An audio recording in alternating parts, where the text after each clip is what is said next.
Have you heard the name Spark recently from your seniors, but you don't have any idea about it? और आप सोच रहे होंगे कि इसके लिए अप्लाई कैसे करते हैं, इसका सिलेक्शन प्रोसेस कैसा होता है और टॉपिक कौन सा चूज करें। बट डोंट वरी, मैं आपको मेरा पर्सनल एक्सपीरियंस शेयर करने वाली हूँ, जिसमें मैं बताऊंगी कि मैंने किस तरह से रिसर्च वर्क कंप्लीट किया था और मेरा सिलेक्शन कैसे हुआ था और मेरा टॉपिक क्या था। In this video I am talking about what is SPARK, how to apply और टॉपिक कैसे सिलेक्ट करते हैं, स्पार्क का फ़ायदा क्या है। तो सबसे पहले जानते हैं व्हाट इज स्पार्क। स्पार्क का मतलब है studentship programme for Ayurveda research के।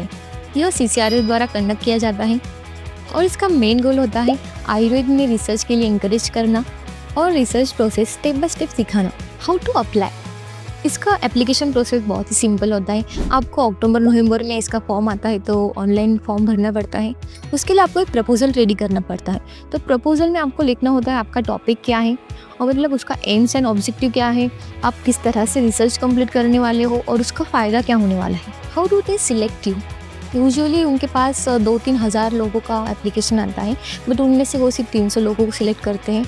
तो सिलेक्शन मेनली बेस होता है आपके प्रपोजल के ऊपर। आपका प्रपोजल कैसा है, मतलब वो रियल वर्ल्ड प्रॉब्लम को सॉल्व कर रहा है, आयुर्वेदा से रिलेटेड है, सिंपल है और वो फिजिबल है क्या, मतलब कम टाइम में कंप्लीट होने वाला है क्या। क्योंकि स्पार्क आपको 2 से 3 महीने का वक्त देता है रिसर्च करने के लिए, तो उस टाइम में वो कंप्लीट हो जाना चाहिए। How to select the topic for research, तो सबसे इम्पॉर्टेंट और सबसे कन्फ्यूजन करने वाला सवाल है कि how to select the topic.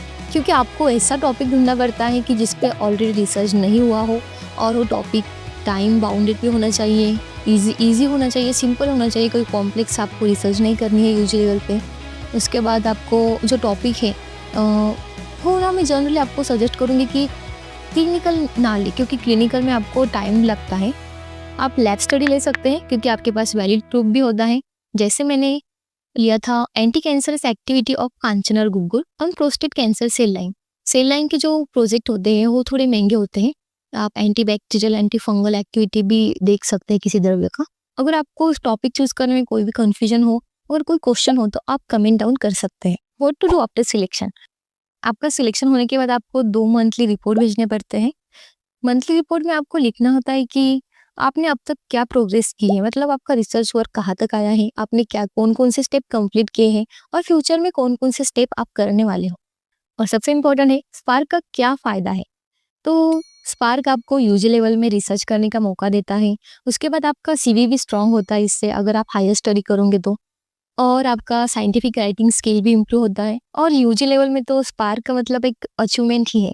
अगर आप रिसर्च में थोड़ा सा भी इंटरेस्ट लेते होंगे तो प्लीज़ इसके लिए अप्लाई करो, क्योंकि बहुत ही अच्छी अपॉर्चुनिटी है, आपको आगे रिसर्च करने के लिए बहुत ही अच्छा स्कोप मिलेगा।